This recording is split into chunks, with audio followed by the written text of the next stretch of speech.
Normal સાબુ પણ લઈ આવીએ ને તો આપણે શું કરીએ કે એને માર્કેટમાં પહેલાં સ્મેલ સુગંધ લઈએ. મતલબ આપણને દરેક વસ્તુમાં કલર અને સ્મેલ કમ્પલસરી જોઈએ. કોઈ લિક્વિડ હોય, ફિનાઇલ હોય, હેર ઓઇલ હોય, ફેશિયલ કીટ હોય, ફેસ વોશ હોય, બધી વસ્તુમાં આપણને એમ કલર ને ફિલિંગ્સ જોઈએ. તેના વગર આપણને કંઈ બિલકુલ ગમતું. હવે બનાવનાર બ્રાન્ડને એવું ખબર છે કે વગર કલર ને કેમિકલ લોકો વસ્તુ ખરીદતા નથી, સુગંધ વગર વસ્તુ લેતા નથી. એટલે એ બ્રાન્ડ એ વસ્તુને અંદર એડ ઓન કરવા માટે બરાબર છે શું કરે છે કે એની અંદર સલ્ફેટ, સોડિયમ, પેરાબિન, પ્રિઝર્વેટિવ્સ, કેમિકલ નાખે જેથી વસ્તુ સુગંધીદાર રહે, તમને એટ્રેક્ટિવ લાગે, કલરફુલ લાગે. હવે અલ્ટિમેટલી શું થાય કે અગરબત્તી તમે સળગાવી દો,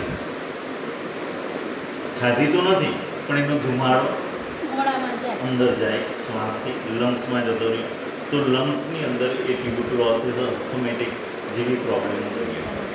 બરાબર છે. સાબુ તમે લગાવી દીધો તો એની સ્મેલ 10 મિનિટ જ રહી સ્કિન પર, પણ સલ્ફેટ, સોડિયમ, પેરાબિન ચામડીના છિદ્રોથી અંદર નીકળી ગયું.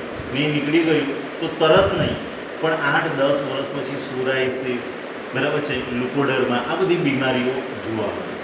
પરફ્યુમ છાંટી દીધું તો આપણને ઇન્સ્ટન્ટ સુગંધ મળી ગઈ, પણ એની અંદર સલ્ફેટ છે તે શું કરે કે ચામડીના છિદ્રોથી અંદર ઉતરે 6 મહિનામાં એ સ્કિન તમને થોડી બ્લેક, આછી બ્લેક જોવા મળે, જે જગ્યાએ તમે વારંવાર પરફ્યુમ લગાવો, કારણ કે એ ડેડ સ્કિન પર. ને એ પરફ્યુમ સેમ જગ્યાએ કદાચ 5 વર્ષ છાંટવામાં આવે, બરાબર છે, અને તમે સ્કિન ટેસ્ટ કરાવો તો ત્યાં તમને કેન્સરસ સેલ જોવા મળે, કારણ કે એ શું કરે, કેન્સરસ મતલબ સેલને ક્રેક કરી દે, ઇન્ફેક્ટેડ કરી દે. બરાબર. તો શું કરવું જોઈએ? બરાબર છે. સાબુ છોડો, શેમ્પૂ છોડો, પરફ્યુમ છોડો, એવું અભિયાન તો દુનિયામાં ચાલવાનું નથી. બરાબર છે. પણ આપણને મેં તમને ફરી યાદ કરાવું કે 30-35 વર્ષ પહેલાં દાદીમાં શેમ્પૂની જગ્યાએ દહીં, સિકાકાઈ આવી બધી વસ્તુઓ વાપરતા હતા, લીંબુ વાળ ધોવા માટે.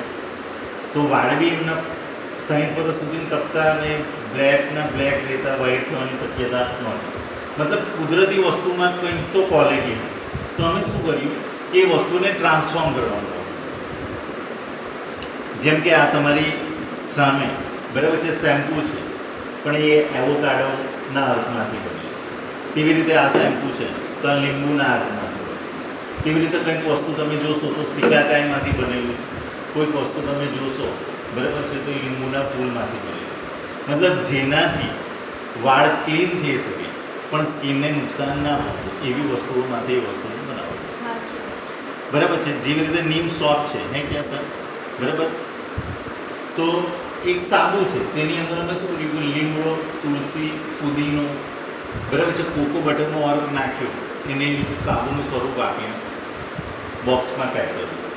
કેમ? કારણ કે જૂના ઘરડા લોકો એવું કરતા હતા કે ગરમ પાણી કરતાં એમાં નીલગીરી, તુલસી, ફુદીનો, લીમડો નાખીને ઉગાડતા ને એ જ પાન ઘસી લેતા ને એવું કહેતા હતા કે જરૂર નથી સારી, કારણ કે લીમડો બેક્ટેરિયાને મારી નાખે, ફુદીનો ફંગસ ઇન્ફેક્શનને કંટ્રોલ કરે, બરાબર છે, નીલગીરી નવી સુગંધ આવે. તો અલ્ટિમેટલી આજનો સાબુનું જ કામ થયું. પણ આજે લીમડો છે પણ આપણે બજારમાંથી નવો સાબુ લાવ્યા વગર, બરાબર છે, તો અમે એવું કહીએ છીએ કે સાબુ દુનિયાને જોઈએ છે તો સલ્ફેટ, સોડિયમ મળતું રહેશે. એના કરતાં એક કામ કરો કે લીમડા અને ફુદીનાને સાબુનું સ્વરૂપ આપી દો, તો સલ્ફેટ, સોડિયમમાંથી આપણે બચી શકીએ.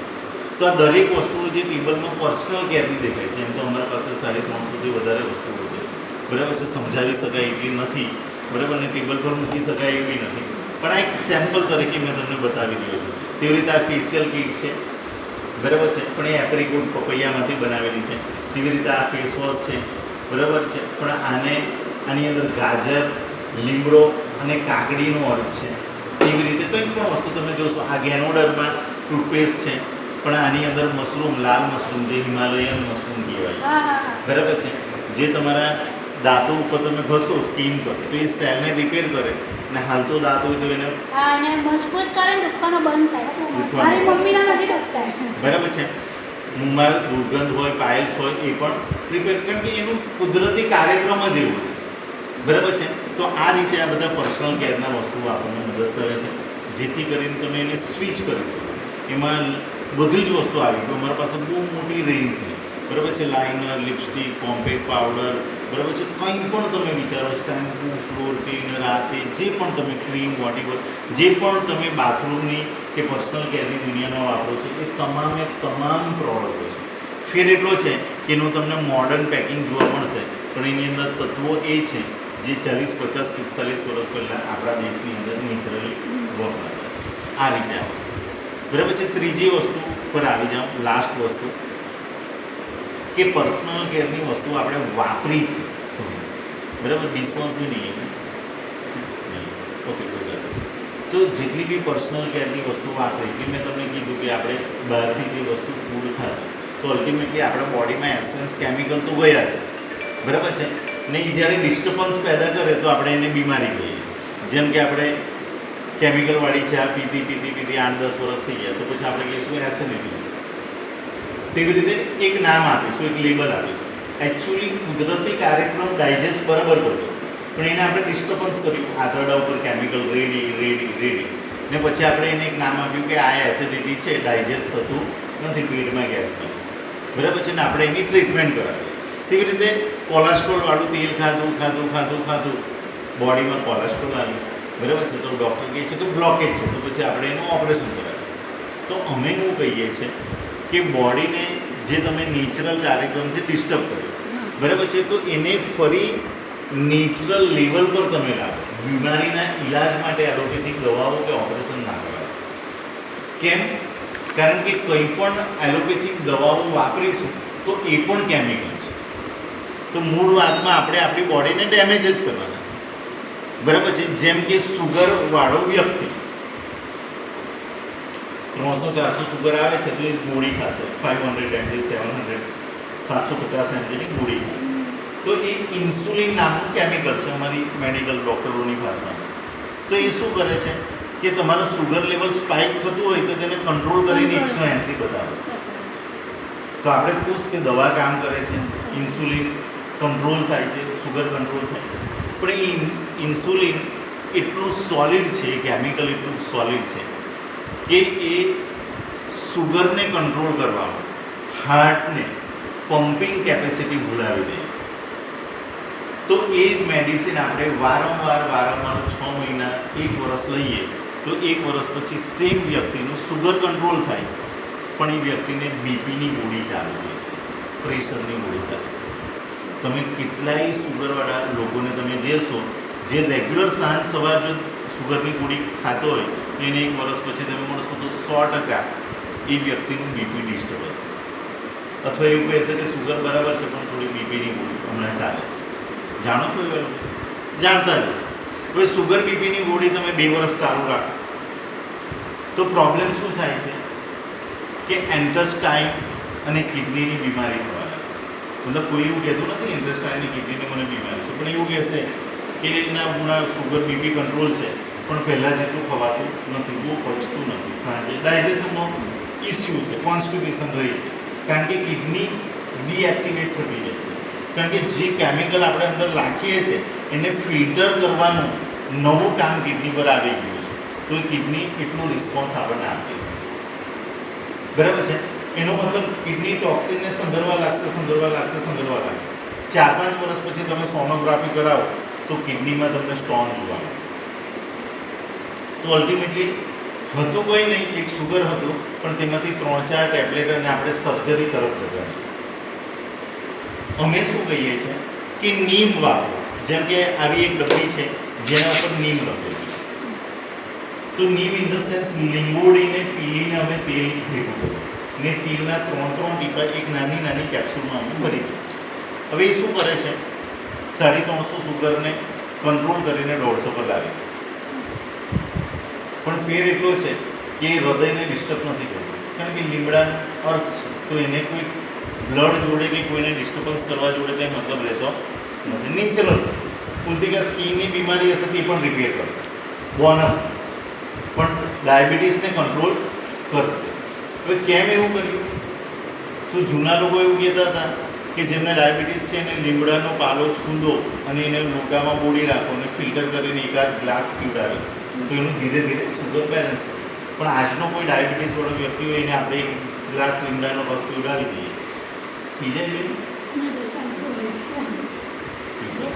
કારણ કે આજે છોટલા પાંદડા કોઈને ગમતા નથી, પણ એને એવું કીધું કે બારડોલી જા અને તું એક કામ કર, ટ્રીટમેન્ટ કરીને આટલેથી મેડિસિન લઈ આવ, સવાર સાંજ લઈ જાય, તારું સુગર કંટ્રોલમાં રહેશે. તો જાય કે ના જાય? જાય. કારણ કે લોકોને મેડિસિન જોઈએ છે, લોકોને ટેબ્લેટ જોઈએ. હા બરોબર. તો અમે શું કર્યું કે જેટલી પણ કુદરતી અર્ક હતા એને ટેબ્લેટ ફોર્મમાં કન્વર્ટ કર્યું. બસ અમારું આ કામ. ને જેને અમે સપ્લિમેન્ટ કરીએ, પણ એ કામ 100% સચોટ કરે છે. એસિડિટી છે કંટ્રોલ કરી નાખશે. અમારી પાસે એલોવેરા આમલા અને એક CMD નામની વસ્તુ છે, બરાબર છે, જે તમારી એસિડિટીને કંટ્રોલ કરી નાખે. બતાવીશ તમને થોડી વાર. મમ્મીના બોલો ને હા, કોન્સન્ટ્રેટેડ મિનરલ ડ્રોપ. આમળા શું છે એ તો તમને ખબર જ છે. CMD હું થોડી વાર પછી તમને સમજાવી દઈશ. ને એલોવેરા બી તમને ખબર છે, એ કુંડામાં આપણે મૂકીએ છીએ. હવે આપણા પંચતંત્રોના 5000 વર્ષ પહેલાના ગ્રંથો, ચોપડાઓ એવું કહે છે કે તમારા પેટમાં ગેસ્ટ્રાઇટિસ હોય, તમે હેવી જમ્યા તો લગભગ 2-3 દિવસ, તો નેચરલી બરાબર છે થોડું એસિડ પેટની અંદર જમા થાય. તો તમે એલોવેરાના પાન છોલી ને સવારે 2 સાંજે 2 ખાઈ જાઓ તો 3 દિવસની અંદર સેટ્રિક એસિડ ધીરે ધીરે ઓછું થવા લાગે. પણ હું તમને એવું કહીને જતો રહ્યો કે એલોવેરાના પાન છોલીને ખાઈ લેજો, તમે ખાશો? કોઈ ખાશે? બરાબર છે, કારણ કે કોઈને લગાવવું હોય તો પણ તકલીફ થાય. તો અમે શું કર્યું, એલોવેરાના પાન લીધા, એને પીલ ઓફ કર્યા, વચ્ચે જે ગર આવે એને ફ્રીઝ એન્ડ ડ્રાય મેથડમાં દબાવી દીધું. પાણી નીકળી ગયું, એનો જે અર્ક આવે તેનો પાવડર બન્યો. ને પાવડર બનાવી ને ડબ્બીમાં પેક કરી ને ડબ્બીનું નામ આપી દીધું એલોવેરા, જે એસિડિટીને કંટ્રોલ કરે. બરાબર છે. તો આ બધી વસ્તુઓ છે જે તમને કામ કરે. હવે ડૉક્ટર કહે છે 60% 80% બ્લોકેજ છે, તમે જો બાયપાસ ના કરાવો, સ્ટેન્ડ ના કરાવો તો એની ટાઈમ હાર્ટ એટેક આવશે. એ છે આપણે તરત એડમિટ થઈએ, 3-4 લાખ રૂપિયાનું ઓપરેશન કરીને ઘરે આવે. ઓકે, એનાથી કોઈ સોલ્યુશન છે તો ના, પરમેનન્ટ નથી, ટેમ્પરરી છે. કે સ્ટેન્ડ મૂક્યું મતલબ એક સ્પ્રિંગ છે ચોખાના દાણા જેવી, એન્જિયોગ્રાફીથી અહીંયા ગઈ ને ખુલી ગઈ, મતલબ નસની અંદર બ્લોકેજ હતું, ત્યાં થોડું જગ્યા કરવામાં આવી ને સ્પ્રિંગ એમ ખોલી ને બ્લડને જવાનું એને જગ્યા આપી દીધી. પણ પોસિબિલિટી શું છે કે 12 મહિનામાં એ જે સ્પ્રિંગ છે તેની વચ્ચેથી કોલેસ્ટ્રોલ પાછો અંદર આવી જાય. તો એનો મતલબ એવો છે કે 12 મહિના પછી આપણે ફરી એમ્બ્યુલન્સ પકડો, ફરી 4 લાખ રૂપિયા. મતલબ આ એક ચક્રવ્યૂહ છે જેના ને લાખો કિલોમીટર લાંબી નસ છે. કોલેસ્ટ્રોલ અહીંયા પકડાશે, મતલબ અહીંયા 60% છે તો કદાચ આ બાજુ 30%, અહીંયા 20%, અહીંયા 15%, તો ચાન્સીસ છે વારા પરથી બ્લોકેજ થવાના. તો અમે શું કરીએ છીએ કે એવું કંઈ કરવાની જરૂર નથી. આ ફ્લેક્સ ઓઇલ છે, खुला है, ओला घर पे टोटल में यूज करने के लिए रखा था. ખોલું ખોલું. ઓકે બરાબર છે. આ ભાઈની ડબ્બી છે એટલે મારે પૂછીને તો ખોલવું પડે. બરાબર છે. આ ફ્લેક્સ ઓઇલ તમને લાઈવ એક્ઝામ્પલ બતાવી દઉં. હે थर्मोकोल ઓકે, ડૉક્ટરો એવું કહે છે કે આપણા શરીરમાં જે બ્લોકેજ થાય છે એનું બંધારણ થર્મોકોલ જેવું છે. જેમ થર્મોકોલ એકવાર બની જાય નેચરલી એ ઉગડતું, એને તાપમાં 100 વર્ષ મૂકી રાખો, તાપ એનું કંઈ બગાડશે નહીં. જમીનમાં દાટી દો, ખોદી કાઢશો તો પાછો એવું નીકળશે. પાણીમાં તરતું મૂકી દો તો એ 100 વર્ષ સુધી એનું કંઈ ખરાબી થશે. તો અલ્ટિમેટ કોલેસ્ટ્રોલ બી બોડીમાં એકવાર બને પછી રિમૂવ થવું બહુ તકલીફ છે. એટલે અમારે સ્પ્રિંગ જ મૂકવી પડે અથવા બાયપાસ કરવું પડે. બાયપાસ ઇન ધ સેન્સ આટલે 90% બ્લોકેજ છે તો ડૉક્ટર હવે ત્યાં ધક્કો મારી એન્જિયોગ્રાફી કરીને સ્પ્રિંગ મૂકવાનું રિસ્ક ના લે, કારણ કે 90% બ્લોકેજ છે. જો વધારે ધક્કો લાગ્યો તો નસ ફાટી શકે. તો ડૉક્ટર શું કરશે કે બીજું ઓપરેશન કરશે, બાયપાસ ઇન ધ સેન્સ અહીંયાથી નસ કાપી નાખશે, અહીંથી કાપી નાખશે અને એક બાયપાસ પાઇપ લગાવશે આર્ટિફિશિયલ.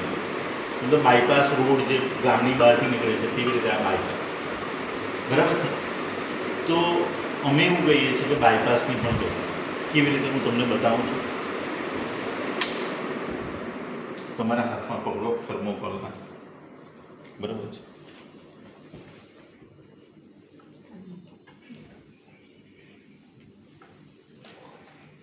થઈ ગયા સર, કાંચની જે અસર पिन पिन છે સેફ્ટી પિન એવું કંઈ છે, જેપિંગ લગતા જેપિન એવું કંઈ હોય તો આપો. કંઈ પણ નાનકડું ચપ્પુ જેવું.